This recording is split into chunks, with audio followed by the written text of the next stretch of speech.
Section 3.2 is about the normal distribution. The first learning objective is to state properties of the normal distribution. So let's first talk about what that is. The normal distribution is the bell-shaped curve. So it'll look something like this. And it is centered at its mean, which we use the symbol, the Greek letter mu, as the symbol for the mean of the normal distribution, or the mean of any population. But for the normal distribution, it is centered at mu. So here's the question. Determine if the following statement is true or false. The normal curve is symmetric about its mean mu. You can see from the picture that the normal curve is symmetric around that center line, which is located at mu. So this is a true statement. We can eliminate both A and D. Let's look at B and C.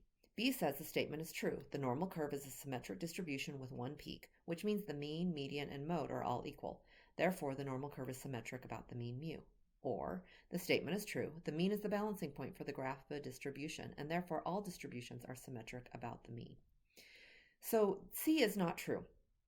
The mean is the balancing point for the graph of a distribution, but all distributions do not need to be symmetric about the mean. I'll talk more about that in just a second. But the answer here is B. Let's explain why. We can see that there is one peak, and we can see that the mean is centered or is located at that peak. The median is the value that splits the distribution in half. So there's 50% of the values below the mean and 50% above the mean. You can see from the picture that half of the distribution is below mu and the other half is above mu. The mode is the peak of the distribution, and you can see that that vertical line I drew is located at the highest point of the distribution. So for the normal distribution, the mean, the balancing point, the median, the value which splits the data in half, and the mode, the value where the peak is found, are all the same. Let's move to another example. Complete the statement below. The points at x equals blank and x equals blank are the inflection points on the normal curve. What are the 2 points? All right, so I'm going to draw the normal curve again so I can talk about, let me draw a little better one, about these inflection points. The inflection point is the spot on the curve where it goes from being concave down to concave up, if you know what concavity is. If you're a skier, you can think of it as the part on the hill where the hill starts to level out, becomes a little bit less steep. And the distance from the mean, mu, to that inflection point is called sigma. That is a measure of the variability of the distribution. So if we were to figure out where these 2 points fall along the horizontal axis, it is 1 sigma above the mean and 1 sigma below the mean, or a standard deviation above and below the mean. So our answer is B. The next question says, determine which of the following graphs can represent a normal density function. So again, a normal density function needs to be the bell-shaped curve, so that's C. I wanted to talk to you about how not all distributions are symmetric around the mean mu. I said I would say that in just a little bit. So let's look at A, which is not a symmetric distribution.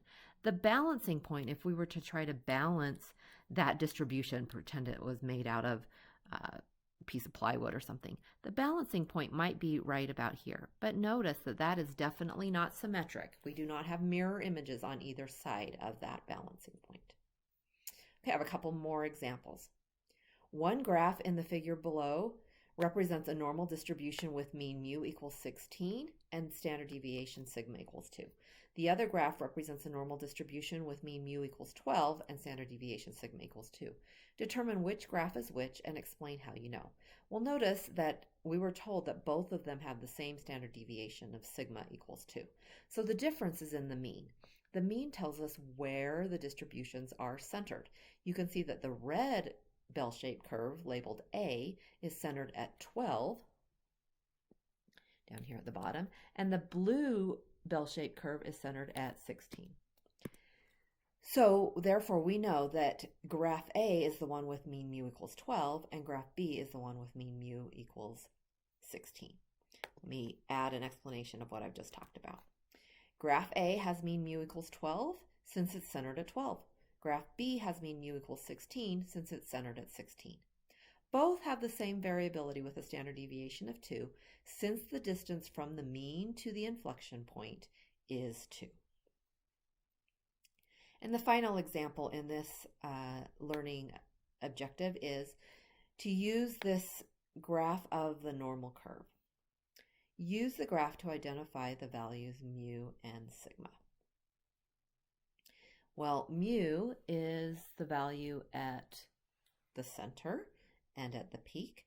That is a -2. And sigma is the distance from the mean to that inflection point right there. So this is our sigma. You can see by the scale that mu is at -2, and the distance to the next line, it goes up to +2. That's a distance of 4. So our mu equals -2, and our sigma equals 4.